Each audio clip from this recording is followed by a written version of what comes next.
Update. My family is blaming me for a fight after my half-brother destroyed pictures of my mom. Original story. So a bit of backstory. I, 16 male, recently moved in with my dad, 47 male after my mom died. Dad's never really been in my life. I and my mom were never married. He has a wife, Susan, 48 female, and 2 other kids, Amy, 14 female, and Matt, 18 male. So when I ended up moving in with my dad, it obviously caused a lot of issues with the rest of the family. Nobody wanted me there. It basically gave me the cold shoulder. Susan, Matt, and Amy tend to talk with each other in French because they know that I can't understand them, and my dad has tried to force an English-only rule in the house with little luck. For the first month, Matt just ignored me completely, even though he and I were forced to share a room since the house didn't have any space. I tried to be nice, but I just lost my mom and it hurts. And it's been so much change so quickly.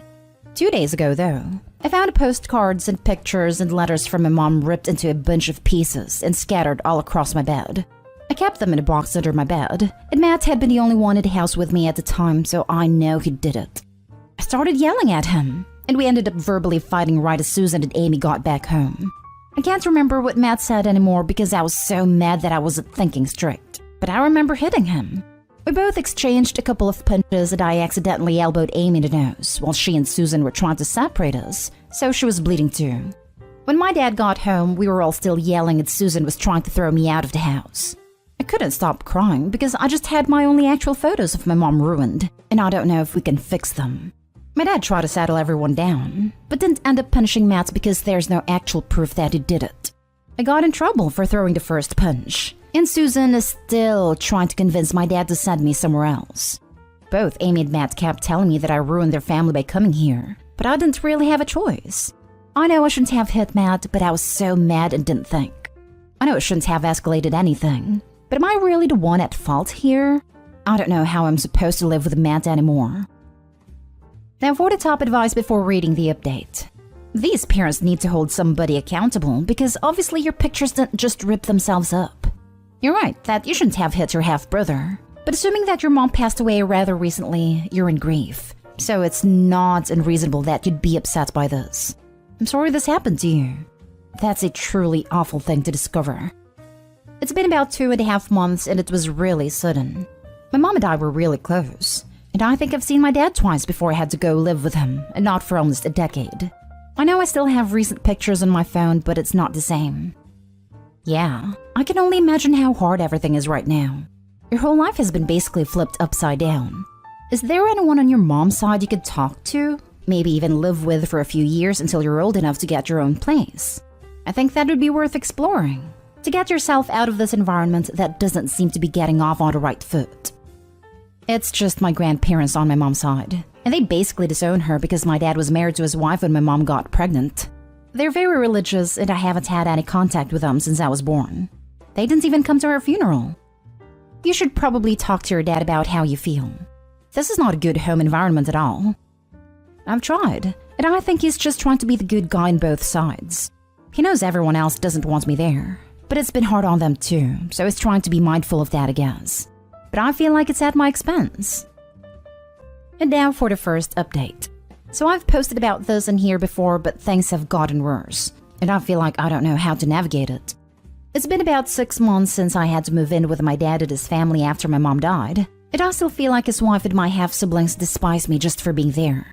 The issue of my mom's pictures getting destroyed turned what was already an awful situation into something that is just hurting me. I ended up sleeping on the couch for almost 2 months because I couldn't stand the sight of my half-brother Matt after what he did to my stuff, and started carrying a backpack around the house with anything personal that I had brought from my mom's apartment wherever I went so nothing else could be damaged. Matt ended up apologizing to me, but it seemed more of a show for my dad than an actual apology to me. My dad's wife Susan and my half-sister Amy still barely acknowledge me, and still almost exclusively use French in the house, which I'm only now starting to pick up words in conversation for. I've always felt like a stranger in this house, and while I understand why they don't want me around, I don't know what I can do to try and make things work. The worst of it came 3 weeks ago when I lost my keys to the house and got stuck out in the rain after I came home. I tried calling my dad, but he didn't pick up, and I rang the doorbell as many times as I could because I saw Susan's car outside the house, so I knew she was home. There wasn't much close by us, so I couldn't walk anywhere to wait. By the time my dad got home an hour and a half later, I was soaked and cold. And when we got inside, Susan just said that she was on a call and couldn't hear the doorbell ringing. I couldn't even talk to her and just went upstairs and cried in the bathroom before going to bed. My dad apologized later for not seeing my message sooner, but that's not really the issue here. I feel sick living here and can barely eat or sleep half the time. My grades are tanking and I don't feel like I can talk to anyone. I miss my mom, and everyone is pretending like she never existed. And I have to basically do the same thing so nobody at home gets mad at me. The main issue is, a week ago my dad's best friend and his husband, who I've met a couple times and stayed with the first couple nights, after I reconnected with my dad while he was trying to figure out how to bring me home, heard about me being locked out of the house and asked if I wanted to come stay with them for a while. I want to say yes so bad, because anywhere has to be better than where I'm staying now. But I know it's going to cause issues with my dad because he ruined his entire relationship with his family to be able to bring me home so I wouldn't have to go into foster care, and it's going to seem incredibly ungrateful. I know my dad's trying. He really is. But I don't know what am I going to do if I have to keep living in this house until I turn 18. How do I broach the subject with him? Is trying to move out even worth it at this point, or should I just toughen up and deal with it for the next year and a half? You're living in a hostile environment. With time, that will really affect your health negatively. You've been offered a safe space to live. Don't walk, but run in that direction. Your dad is the adult. Let him deal all of the negative consequences. Put yourself first. I'm really sorry about the loss of your mother. Honestly, I feel like it probably already is. I'm so tired all of the time but can't sleep and somehow still can't get out of bed in the morning. I feel like I haven't even got any chance to breathe or process the fact that my mom's gone because there's been so much change so quick, which is also kind of why I don't want to have to move houses again. I am so sorry. Your father's wife and your half-siblings have a lot of misplaced anger. Do they treat your father the same way they've been treating you? Although in relation to the advice you're seeking, that's neither here nor there. I would definitely take your dad's friends up on the offer, even if it's just for a short while. You need to get out of that toxic situation. You also need to have a frank talk with your dad. Is he backing you up in these situations, or does he stand by and let them treat you like that? You're going through a rough time, and it must be terrible to feel like no one is there to support you. There was definitely a lot of tension between my dad, Amy, and Susan, but that seems to have mostly gone away after the first couple months. Matt seems still pissed at him, but it kind of feels like they just turned all that anger on me. I've tried talking to my dad about it, at least a little, but there aren't a lot of times where it's just the two of us, and I don't feel comfortable saying anything in front of everyone else. Nobody really does anything to me in front of my dad, except the language thing, which he does try and stop every time he catches it. But Matt and Susan usually just do things behind his back to hurt me. But I think my dad doesn't want to believe that his wife and kids are capable of treating me like that. What an awful situation. I'm so sorry for the loss of your mother. As a mother myself, I want nothing more than to take you in and give you the longest hug ever. If I were your mom, I'd tell you to go where you're safest. Your dad's household is not safe, and is actively damaging your mental and physical health.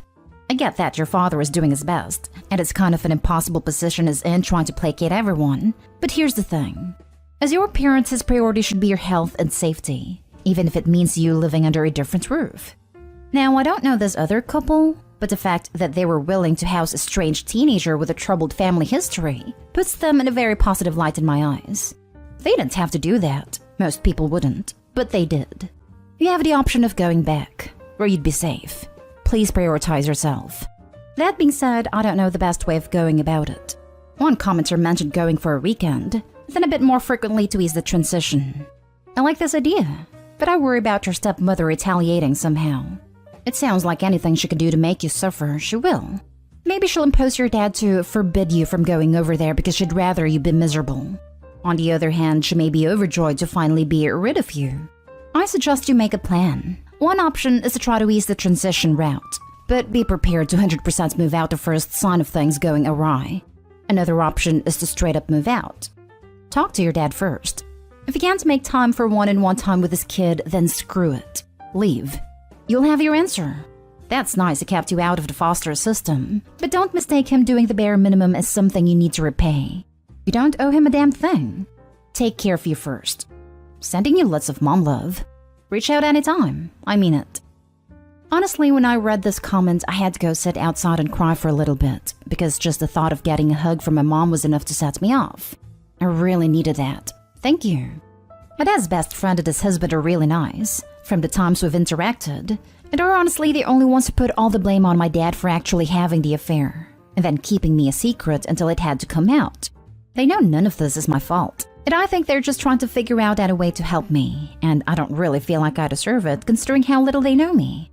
I'll try and figure out how to get my dad alone this weekend because I don't know how much more of this I can take. And now for the final update. It's been about a week since I talked to my dad, and I've had a couple people message me about an update, so I figured I'd give one. For those who didn't see my original post, I had to move in with my dad and his family after my mom died and things have been extremely strained. The worst incidences being my half-brother ripping pictures of my mom up and my dad's wife leaving me locked out of the house. So I was given the offer to move out by my dad's friend and his husband, both in their 30s. I followed a couple people's suggestion and texted my dad's friend that I wanted to leave, and they ended up suggesting we all go out to lunch. I think they could both tell how nervous I was around my dad, and my dad's friend John ended up being the one to bring up the idea of me moving out. My dad seemed completely blindsided by it, and asked why I wanted to move out. John and his husband Ben reminded him about everything that's been going on at home, and I just kind of sat there. My dad seemed really upset, and it made me feel terrible because I already felt guilty about leaving. But then he just asked if I really wanted to go. I said yes, and he just immediately agreed. It kind of hit me that I wanted him to try and fight for me, to say sorry for everything that's been letting happen, and for my dad to try and keep me at home. But he just let me go like it was nothing. It's been hard after my mom died, and my dad's the only family I've got left, so it really didn't make me feel any better about leaving, even though I don't have to deal with my dad's family anymore. Ben took me back to their apartment while John went with my dad to get my stuff from the house, and they had set up their extra room for me already. He apologized that they didn't have been able to do this sooner, and that they hoped I would like living with them. John came back with all of my things, and they kind of gave me time to decompress. I ended up sleeping for almost 16 hours because I was so exhausted. Over the last week, they've been really nice about making me feel at home, and have talked to me about getting me into therapy to deal with losing my mom and everything that happened at my dad's house. They're also trying to figure out how to move me into a different school so I don't have to deal with my half-sister and everyone that knew my half-brother. It's the first time in months that I feel like I can actually breathe, and I don't feel like I'm constantly on guard. My dad hasn't texted me much nor reached out in the last week, so I don't know what's going to happen with him, but for now, I'm safe, I guess. So that's what happened so far. Thanks for everyone that gave me advice and wished me well. It's been really hard lately, and it's made me feel less alone. Wow, man. Before reading this update, I went back and read the other posts, and all I can say is, I'm really glad your dad's friends offered you a place to stay. While I understand that your father's wife was blindsided by the son of her husband and his affair partner, your mom obviously, suddenly living with her, there's absolutely no excuse for her and her kids treating you like trash. Good luck getting school stuff figured out. I'm so happy that you're happy, Opie, but I think you have a mistake in your post. You wrote, "It's been hard after my mom died and my dad's the only family I've got left." Some random people just gave you a home. Someone who basically didn't really know you before offered a spare room to you and that they'll take care for you. They're organizing school stuff. They're there for you. They're dealing with your problems. They know when they should speak for you and give you the time you need. You have at least 2 more family members, Opie. You just got adopted. Maybe not legally, but people just adopted you in their lives. You're not alone. They're going to do wonders for Opie's mental health. A solid, caring support system is what Opie has now. A loving family is what Opie has now, like you said. I sincerely wish you well going forward. Hopefully the men caring for you now will show you the support you need and deserve. They're already demonstrating more character and presence than your father did. His failures are his to own, and don't reflect on you. As for your half-siblings and your father's wife, their abhorrent behavior is another example of your father's failures. Rather stepping up to stop their mistreatment and be an adult, he chose to hide like a coward. He's a poor example of a parent, and in the future you'll likely look back at this moment as a blessing because it got you away from him. Same here. This is rude, but it sounds like you're already in a much better place, Opie. The only thing I would add that I didn't see mentioned is it would be good to talk about legal guardianship/adoption to give John and Ben more ability to help you with things like college and any medical things. It would be better to have the people you're living with know what's happening to have that ability. The other option is emancipation.